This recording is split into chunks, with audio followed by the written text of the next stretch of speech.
Atenção! Começa agora uma teleaula de História do Ensino Médio. Você vai assistir a teleaula de número 57. Bons estudos!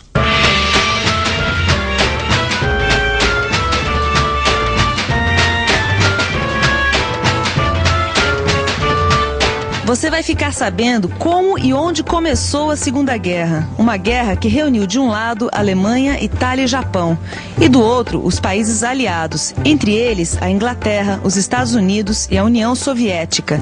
Você ainda vai ver como foram as principais batalhas dessa guerra e como ficou o mundo após o seu fim.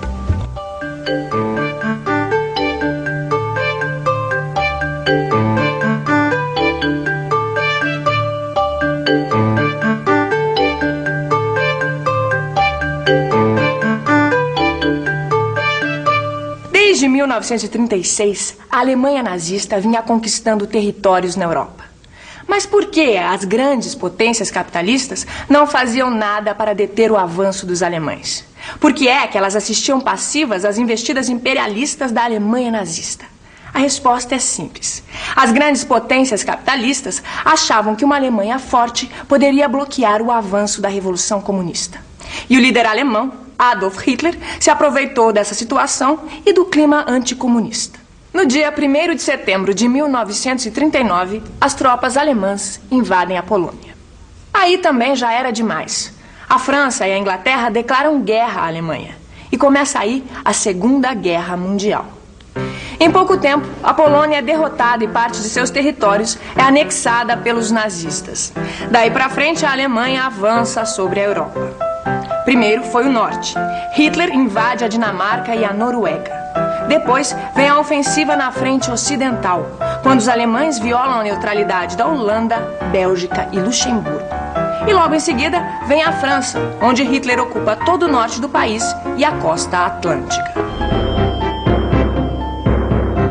Enquanto isso, na França ocupada...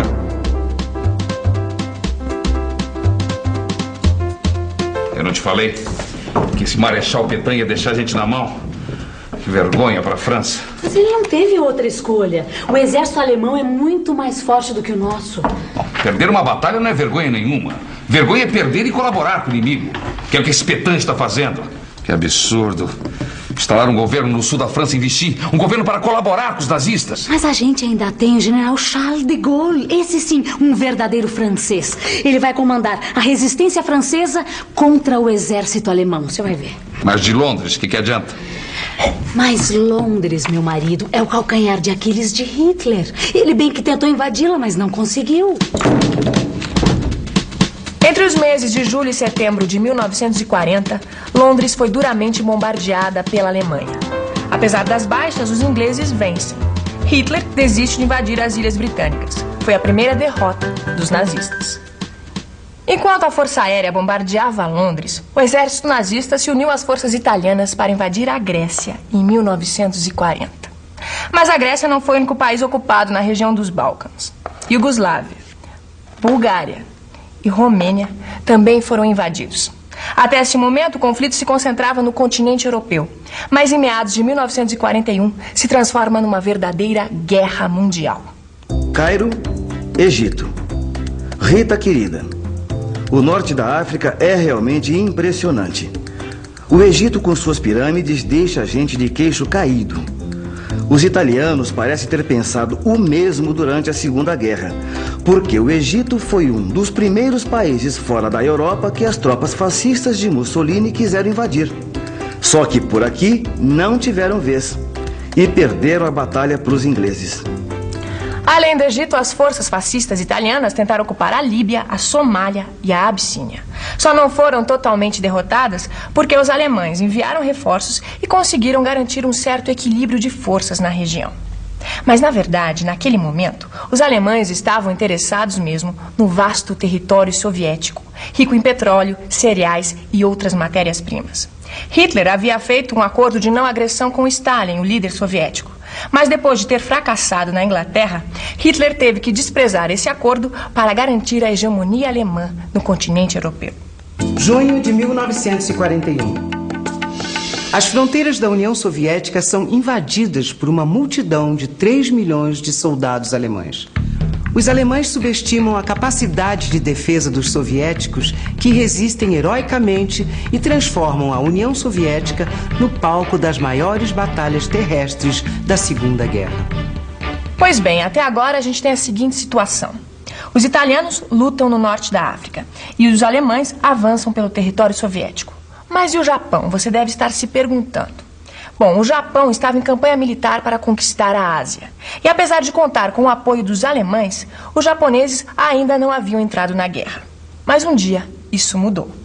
Julho de 1941. Com o apoio da Alemanha, o Japão ocupa a Indochina, principalmente por causa da grande quantidade de petróleo e borracha, matérias-primas fundamentais para alimentar sua máquina de guerra.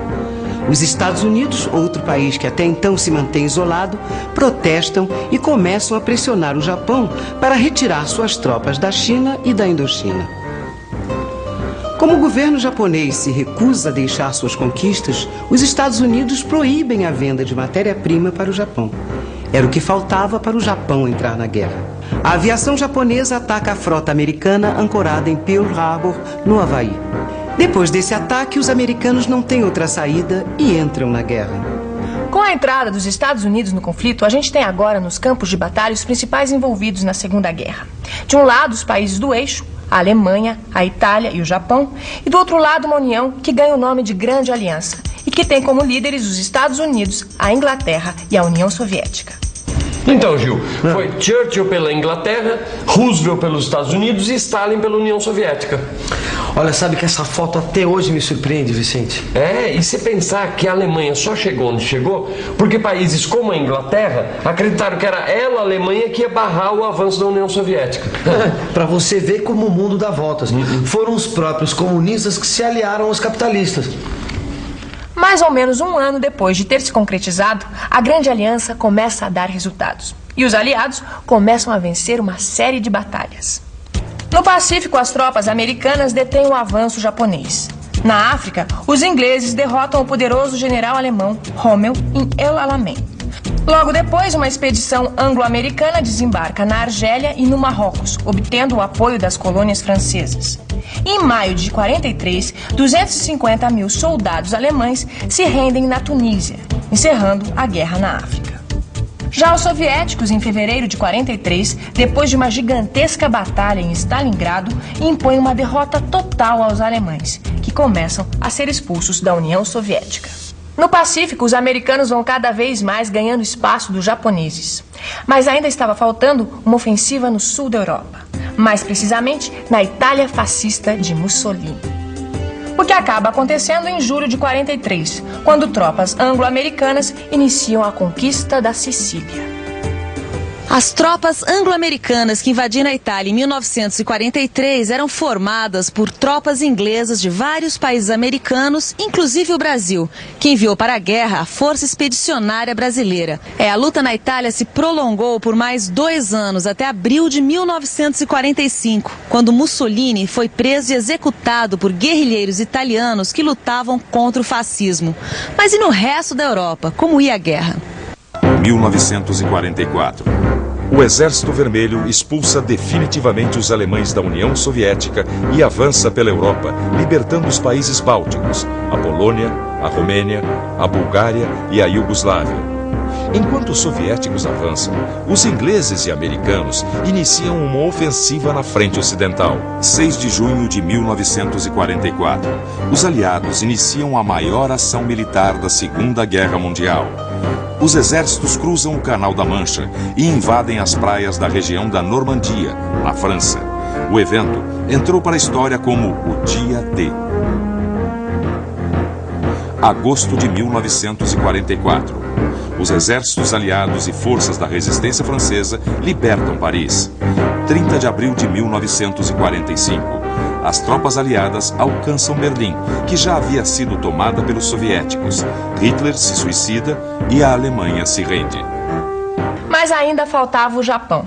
Apesar dos americanos terem conseguido impor sua superioridade naval no Pacífico, onde conquistaram várias ilhas e retomaram as Filipinas, os japoneses continuavam resistindo. E para vencer de vez a resistência dos japoneses, os americanos decidem utilizar uma nova arma. a bomba atômica. Ah, então foi essa a primeira vez que usaram a bomba atômica? É, e sobrou para Hiroshima e Nagasaki, né? Você vê que as duas cidades ficaram praticamente destruídas. E vem cá, os americanos conseguiram o que eles queriam? Bom, Gil, depois dessa não tinha mais como, né? Ó, quase um mês depois, no dia 2 de setembro de 1945, o governo japonês abaixou as armas e se entregou. Aí estava oficialmente encerrada a Segunda Guerra Mundial. Com o fim da guerra, muitas coisas mudaram no cenário mundial. A começar pelo mapa político, que passou por uma total reorganização. O Japão e a Itália perderam as suas conquistas, e a Alemanha teve seu território dividido ao meio. O lado oriental foi ocupado pela União Soviética e o ocidental pelos Estados Unidos, Inglaterra e França. Além disso, a capital Berlim, apesar de estar no lado soviético, também foi dividida entre os 4 aliados. E atenção, se liga aí que é hora da revisão. Na teleaula de hoje, você viu que a Segunda Guerra começou depois que os alemães invadiram a Polônia. Uma guerra que reuniu, de um lado, Alemanha, Itália e Japão, e do outro, os países aliados, entre eles a Inglaterra, os Estados Unidos e a União Soviética. E por fim, você viu como ficou o mundo após o término da guerra. Quase 50 milhões de mortos. Vastas regiões da Europa, da África e da Ásia foram arrasadas pelas bombas. Aliás, a Segunda Guerra deixou feridas por todos os lados, principalmente após o julgamento de Nuremberg, que revelou para o mundo todo o que acontecia na Alemanha durante o regime nazista, onde milhões de judeus, ciganos, comunistas e oposicionistas em geral foram cruelmente assassinados nos campos de concentração. Como ficou o mundo depois da Segunda Guerra? Quem deu as cartas dali pra frente?